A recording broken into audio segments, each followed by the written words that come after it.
Nós vamos ler no Evangelho de São Marcos, capítulo 16, versículo 9. E Jesus, tendo ressuscitado, na manhã do primeiro dia da semana, ou seja, nosso Senhor, Ele não ressuscitou numa quarta-feira, numa segunda-feira, numa terça, nem no sábado. Nosso Senhor, Ele morreu na cruz, numa sexta-feira, e ao terceiro dia, ou seja, no domingo, Ele ressuscitou bem de madrugada. O Senhor Jesus venceu a morte. E aqui, São Marcos, o evangelista, ele escreve pelo Espírito Santo. E Jesus, tendo ressuscitado, na manhã do primeiro dia da semana, apareceu primeiramente a Maria Madalena, da qual tinha expulsado 7 demônios. Eu fico imaginando como era a vida de Maria Madalena, tendo que conviver com 7 demônios dentro de si. Provavelmente não devia ser uma vida boa, alegre, feliz. Devia ser muito atormentada Maria Madalena. Não há como se saber se ela tinha consciência que tinha demônios na sua vida ou não. Penso eu que ela não tinha consciência de que esses demônios estavam na vida dela. Ela era possuída, era possessa. Como a maioria dos possessos, penso eu, não tem consciência de que aquele sofrimento todo é gerado por espíritos malignos, presença de demônios em si. Meu amigo, minha amiga, verdadeiramente, os demônios consideram o corpo do ser humano como uma casa ideal para eles descansarem. Jesus até chegou a dizer que quando um espírito maligno sai do homem, ele anda por lugares áridos, procurando achar repouso, e não encontrando, ele diz: voltarei para a casa de onde saí. E voltando, encontra essa casa varrida, vazia e ornamentada. E ele entra ali e traz com ele 7 espíritos piores. E o estado deste homem se torna pior do que o primeiro. Com certeza o estado de Maria Madalena não era nada agradável para ela. Ela sofria. Deve ser horrível. Deve ser um tormento só carregar 7 demônios dentro do corpo. Oh, meu amigo, minha amiga. Mas um dia, o nosso amado Senhor, o nosso bendito Senhor, Todo-Poderoso, que é homem, mas antes de ser 100% homem, Ele é 100% Deus. O nosso amado Senhor Jesus Cristo, Ele expulsou, vamos dizer, no nosso linguajar popular, Ele botou para correr 7 demônios. E eu fico imaginando agora como Maria Madalena deve ter se sentido quando esses demônios saíram do corpo dela. Quando esses 7 demônios baterem em retirada de uma vez só, ela deve ter se sentido muito aliviada. Ela deve ter sentido como se tivesse acordado de um pesadelo. Ela deve ter até sorrido, sentido uma paz, uma leveza. E eu acredito, é um pensamento meu, que Maria Madalena amou Jesus a partir daquele momento. Ela passou a seguir a Cristo e ter um amor muito forte pelo seu libertador, que é o nosso libertador também, que é Jesus. Jesus é maravilhoso. Os demônios é que não prestam, nenhum demônio presta. Satanás não presta. Aliás, ele presta só para ser lançado no lago de fogo e ficar lá sendo atormentado para sempre. O que Satanás e os demônios sabem trazer para as pessoas é destruição, sofrimento, miséria, cansaço, doenças, engano, só isso. Mas Jesus traz vida, traz libertação. Certo dia nosso Senhor disse que o Espírito de Deus estava sobre ele, o Espírito do Senhor, e que tinha ungido ele para proclamar a libertação aos cativos, pôr em liberdade os algemados. E nós vemos Maria Madalena que estava algemada. Ela não conseguiria sair sozinha, meu amigo, minha amiga. Ela não conseguiria se livrar daqueles demônios sozinha. Quando uma pessoa tem 7 demônios no corpo, como que esta pessoa vai conseguir se livrar desses demônios? É preciso que Jesus liberte. Se você está me ouvindo, você já teve demônios no corpo e hoje você não tem mais, Jesus te libertou. Louve Jesus, ame Jesus como Maria Madalena amou, porque se não fosse Jesus, você não conseguiria se libertar por conta própria. Sozinho você não conseguiria. Jesus libertou Maria Madalena. E ela teve o privilégio de ter o nome dela registrado aqui no Evangelho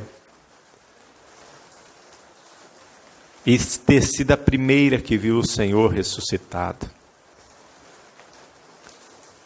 O versículo 10 diz: e partindo ela, anunciou àqueles que tinham estado com ele, os quais estavam tristes e chorando.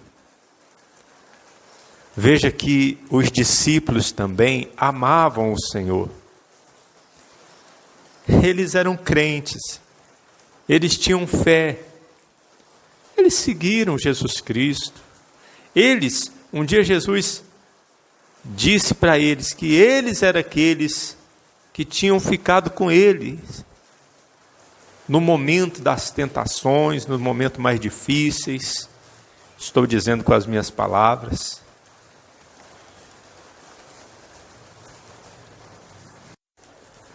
Mas eu vou aqui, abro as Sagradas Escrituras no Evangelho de São Lucas, capítulo 22, versículo 28, Jesus está dizendo: e vós sois os que tendes permanecido comigo nas minhas tentações. Lucas 22, 28. Melhor do que dizer com as minhas palavras é ler o que Jesus realmente disse, né? E vós sois o que tendes permanecido comigo nas minhas tentações.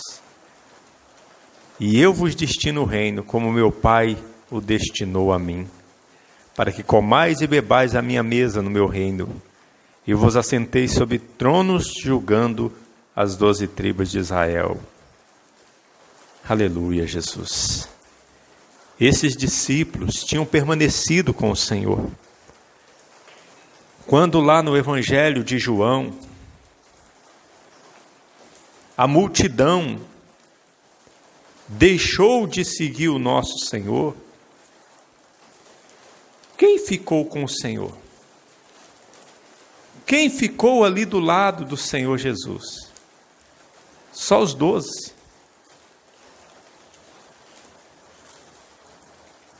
Só os 12 ficaram ali com Jesus.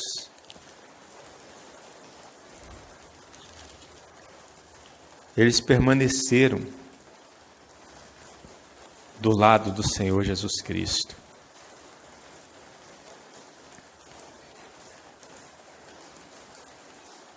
E agora, eu queria até ler aqui, estava procurando aqui no Evangelho de João, capítulo 6, versículo 20.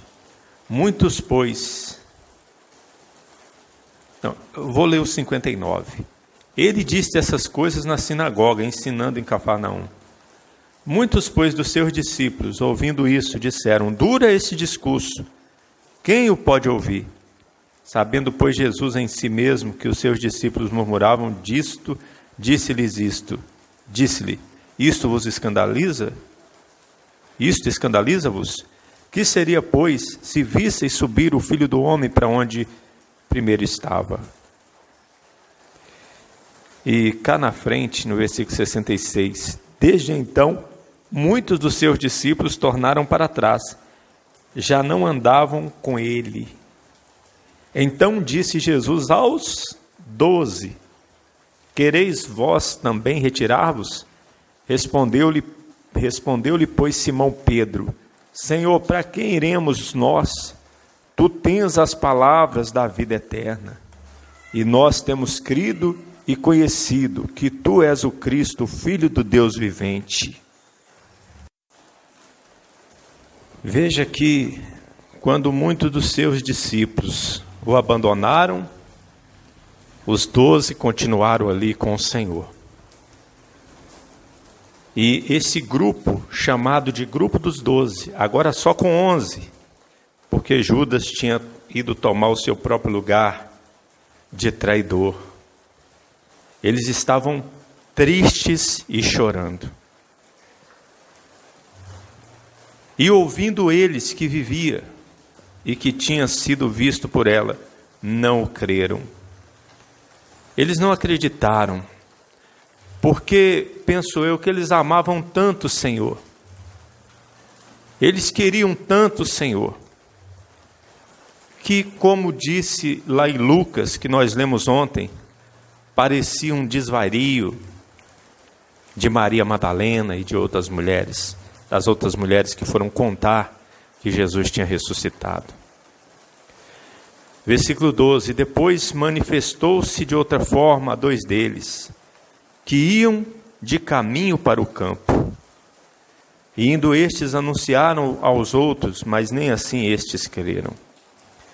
Finalmente apareceu aos 11, estando eles assentados à mesa, e lançou-lhes em rosto a sua incredulidade e dureza de coração, por não haverem crido nos que o tinham visto já ressuscitado.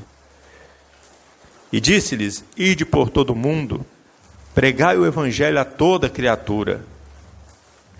Quem crê e for batizado será salvo, mas quem não crê será condenado.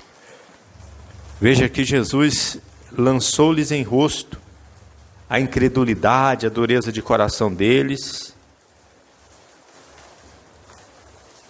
mas Jesus não os lançou fora. Jesus não os rejeitou.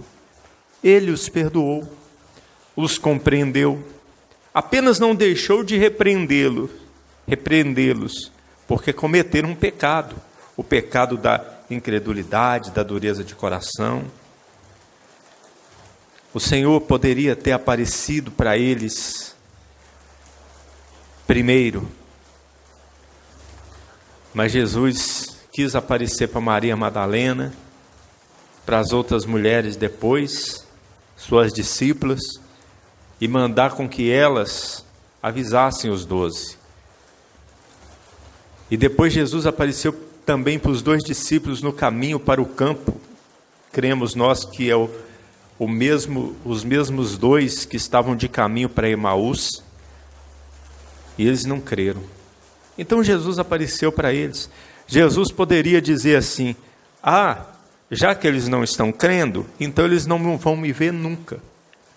Não vão me ver nunca. Eles são duros de coração. Mas Jesus, mesmo eles tendo cometido um pecado, Jesus sabia que eles o amavam, que eles o queriam, que eles eram aqueles que tinham permanecido do lado dele nas tentações, nas dificuldades. Jesus não deixa de lançar-lhes em rosto. Jesus, ele censura eles, mas Jesus dá uma ordem para eles irem por todo mundo pregando o evangelho a toda criatura. E diz que quem crê e for batizado será salvo, mas quem não crê será condenado. Meu irmão, minha irmã, meu amigo, minha amiga, um dia bendito do mês de dezembro de 1991, eu entrei num barracãozinho com uma salinha pequena, com 2 bancos, e um senhor de idade lendo o Evangelho em Mateus 24. Eu tinha 13 anos, eu ouvi aquela palavra do Evangelho e eu criei. 3 meses depois eu fui batizado, e eu recebi Jesus na minha vida, a salvação eterna. Já passei por muitas aflições, tribulações, cometi muitos pecados, entristeci muito o Senhor, mas Ele nunca me abandonou e Ele sempre me ajudou. A cada dia que passa, eu amo mais o Senhor Jesus Cristo, porque nas minhas tentações, nas minhas provações, e até mesmo nos momentos que eu errei com Deus, que eu envergonhei o nome dEle, Ele me ajudou e teve misericórdia de mim. Por isso, a cada dia, eu quero melhorar, eu quero fazer a vontade dEle. E você que está me ouvindo, já se batizou? Você já creu no Evangelho? Você já conhece Jesus? Se não conhece Jesus, procure conhecê-lo. Vem aqui na Igreja da Bendita Esperança, nessa segunda-feira, 19h. Vem aqui. Vamos ler a Bíblia, vamos ler o Evangelho, vamos orar, vamos cantar louvores a Jesus. Ele vai estar no nosso meio, porque Ele disse: onde 2 ou 3 estiverem juntos, reunidos, no meu nome ali, eu estou no meio deles. Onde 2 ou 3 de vós estiverem reunidos, ali eu estou no meio deles. Vem estar conosco nessa segunda-feira, 19h. Deus abençoe. Nós vamos ler no Evangelho de São Marcos, capítulo 16, versículo 9. E Jesus, tendo ressuscitado,